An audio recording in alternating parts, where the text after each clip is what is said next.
শরীরের বিভিন্ন জায়গায় স্পন্ডিলোলিসিস হয়, এর কারণটাও যদি একটু বলেন এবং নামগুলো। যেমন আমরা সার্ভাইকাল স্পন্ডিলিসিস বা লাম্বার স্পন্ডিলিসিস, যেটা সার্ভাইকাল এই ঘাড় রয়েছে আমাদের, এই জায়গার নাম হচ্ছে সার্ভাইকাল, আর কোমর যেটা রয়েছে সেটা লাম্বার।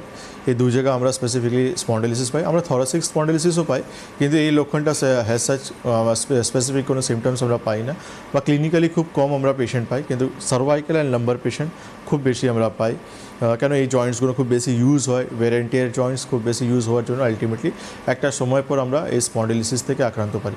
এবার স্পন্ডিলিসিস নিয়ে আরেকটা মজার জিনিস রয়েছে যে স্পন্ডিলিস পর্যন্ত থাকে না, আমাদের অনেক কিছু ডায়াগনোসিস, ডিফারেন্সিয়াল ডায়াগনোসিস আমাদের করে নিতে হয়। কেন কি স্পন্ডিলিসিস নিয়ে যেমন আমরা কথা বলি, স্পন্ডিলাইটিস বলেও একটা সমস্যা থাকে, যেটা আমরা অ্যাঙ্কোলাইন স্পন্ডিলাইটিস বলে একটা রোগ আমরা এখানে আলোচনা করেছি।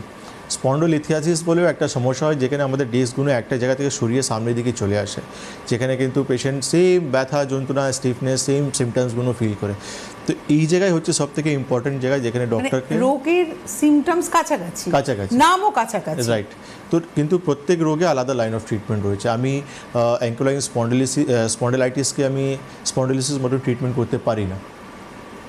মানে আপনারা একটা জিনিস লক্ষ্য করে দেখুন, আয়ুর্বেদে কত ফাইন একটা মানে ডিফারেন্সেস রয়েছে, কত ফাইন একটা অ্যানালিসিস রয়েছে, যেটা কিন্তু আমরা অন্য কোনো পাতিতে পাবোই না।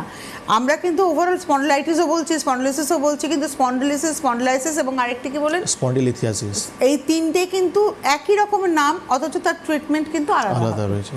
এই জায়গায় তো মানে একটা ফিজিশিয়ান বা আয়ুর্বেদ ডক্টরদের আমাদের একটা বড় একটা পারফরমেন্স রয়েছে, যে আমি এই ছোটো ছোটো জিনিসগুলোকে নোটিস করে যখন প্রপার চিকিৎসা করব, তো পেশেন্টকে ইজিলি ইমপ্রুভ করে নিতে পারবো, পেশেন্টের দীর্ঘদিন সমস্যা থেকে তাকে ওভারকাম করে নিতে পারবো।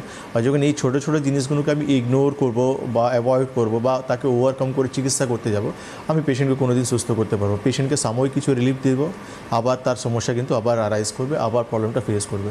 যেটা কিন্তু আমরা দেখি ম্যাক্সিমাম পেশেন্ট এসে আমাদেরকে যেটা বলে যে ডক্টরবাবু আমি দীর্ঘদিন চিকিৎসা করছি, কিন্তু এই সমস্যা থেকে বেরিয়ে আসতে পারছি না। কেন এই ছোটো ছোটো জিনিসগুলো কোথাও না কোথাও ইগনোর হয়ে গেছে পেশেন্টের, আর সে তার হাতে কিছু ব্যথা ওষুধ আলটিমেটলি পড়ে গেছে।